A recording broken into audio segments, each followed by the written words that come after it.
All right, welcome back. We are going to talk about the measurement note sheet, talk a little bit about automotive measure and math. This will be the same for both small engines and autos. Okay. Your specifications or specs are the minimum and maximum wear limits or tolerances and dimensions of important parts published by the manufacturer. We'll talk about the specs when we get into working on the vehicles, and those will be in the service manual. As most of you probably know, there are two measuring systems. Okay, we have standard and metric, or customary and metric. Okay, SI is for system imperial, and STD is for standard, or your whole inches. Bet you all of you can guess what this one is. The old decimal point. Okay, metric system is just moving that decimal point around, which is relatively simple. Okay, when we get into the fastener lab, in one of our upcoming units, all of you will use conversion charts to change from one measuring system to another. We get into ALLDATA, okay, it has an auto convert version for these measuring units. This is an inches to millimeter conversion. Okay, you can also find this by just converting 0.03937, okay, for an inch conversion. Multiply the millimeters by that. But we'll have a nice little chart on the wall to find your conversion factors. Fraction to decimal conversion charts are handy since decimals are more accurate than fractions. Okay, and decimals are used more often when servicing vehicles than fractions are. Fractions are very important and we need to understand, so we have a general size line, but we'll have our conversion charts. When we use the calipers, we'll be measuring to the nearest decimal point. Your customary rulers measured to the nearest fraction of an inch. A metric system rules are measured in 1 millimeter increments. Okay, so something to think about here. A millimeter is about a thickness of a dime, okay, or about 40 thousandths. 25 millimeters is about 1 inch.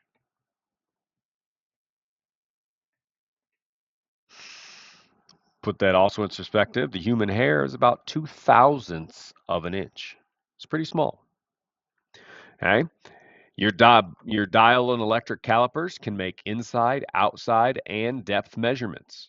And we'll talk a little bit more about calipers in the upcoming units. Now, if you get into more precise precision measurement, a micrometer can make measurements as accurate as a 10,000th of an inch.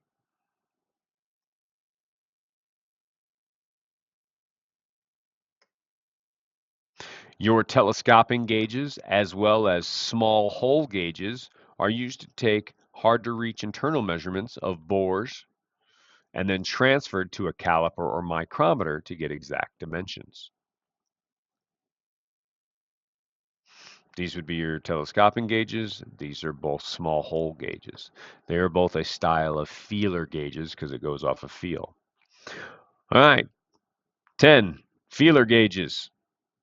Either flat or wire type are used to find the clearance between two surfaces. This one here with the wire and the adjuster here at the end are specifically for spark plugs, so you can make spark plugs adjustments.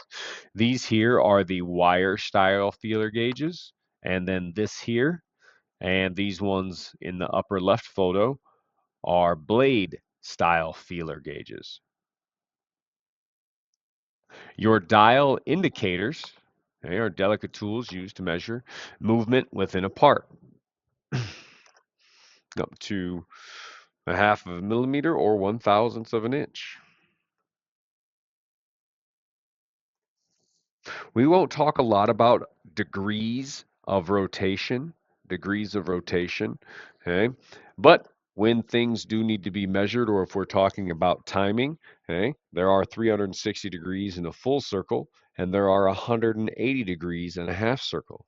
When we talk about degrees of rotation, it's just the amount of rotated movement to achieve a specific task or specification. Your temperatures. Okay, we have temp guns in the shop. Okay, temperatures are measured in both Fahrenheit and Celsius when often need to be measured. This is one all of you will become very intimately familiar with.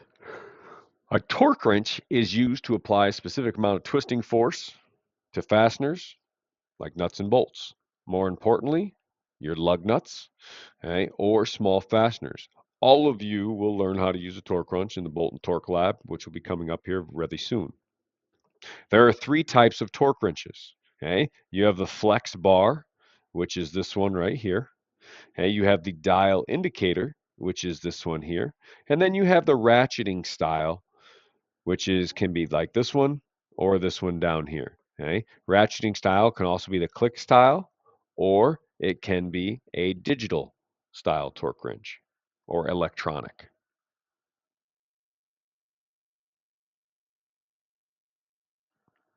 Number 16, both pressure and vacuum gauges are used to measure engine conditions.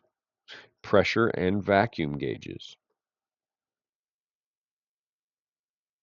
Your pressure gauges are either expressed in pounds per square inch, PSI, or kilopascals, kPa. That's why when you look at your tire gauges, you might see PSI and kPa on them. Vacuum is expressed in inches of mercury or kilograms per centimeter squared. Inches of mercury and